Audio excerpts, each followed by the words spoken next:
വിഭവമാണ് ഇന്ന് പരിചയപ്പെടുത്തുന്നത്, വെണ്ടയ്ക്ക ഉപ്പേരി. ഇതിന് എന്തൊക്കെയാണ് വേണ്ടതെന്ന് നമുക്ക് നോക്കാം. ആദ്യം 10-15 വെണ്ടയ്ക്ക, കടുക്, മുളക് പൊടി, പച്ചമുളക്, മഞ്ഞൾപ്പൊടി, ചുമന്നുള്ളി, വെളുത്തുള്ളി, ഉപ്പ്, കറിവേപ്പില, വെളിച്ചെണ്ണ. ഇത് തയ്യാറാക്കാനായി ആദ്യം പാൻ അടുപ്പിൽ വയ്ക്കുക. അതിനുശേഷം വെളിച്ചെണ്ണ ഒഴിക്കുക. കടുക് പൊട്ടിക്കുക.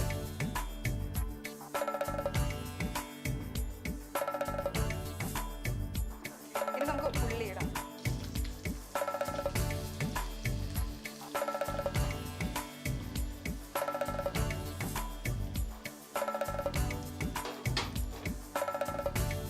ഇനി ഇതിലേക്ക് വെളുത്തുള്ളി ഇടാം.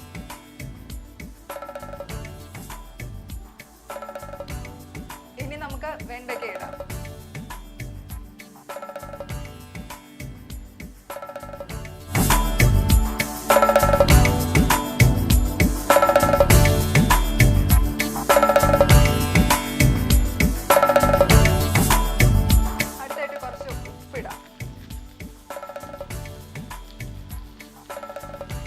ഈ വെണ്ടയ്ക്ക ഇനി നന്നായിട്ടൊന്ന് വഴണ്ട് വരണം. അതുവരെ നമുക്കിതൊന്ന് ഇളക്കി കൊടുക്കാം.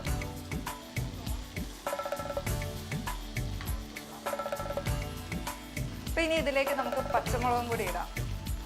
ഒരു 3 കഷ്ണം പച്ചമുളകാണ് ഇട്ട് വെച്ചിരിക്കുന്നത്. അതിൻ്റെ ഇത് വീണ്ടും ഇളക്കുക.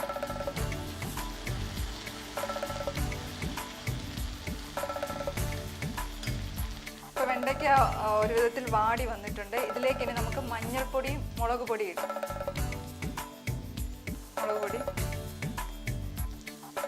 കുറച്ച്, ഒരു 1/2 ടീസ്പൂൺ.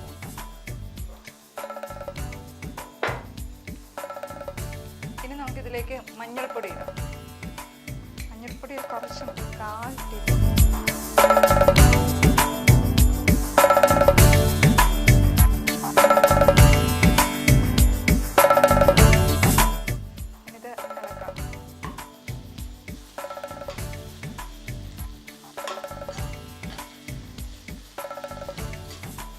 ഇനി ഇതിലേക്ക് നമുക്ക് കുറച്ച് കറിവേപ്പില ഇടാം.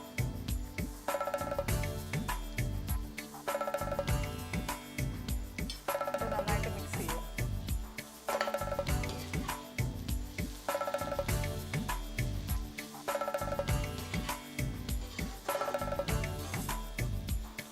ഇപ്പം നമ്മുടെ വെണ്ടയ്ക്ക നന്നായിട്ട് മൂത്ത് വന്നിട്ടുണ്ട്. ഇപ്പോൾ റെഡിയായി. ഇനി നമുക്ക് സർവിങ് ബോളിലേക്ക് മാറ്റാം.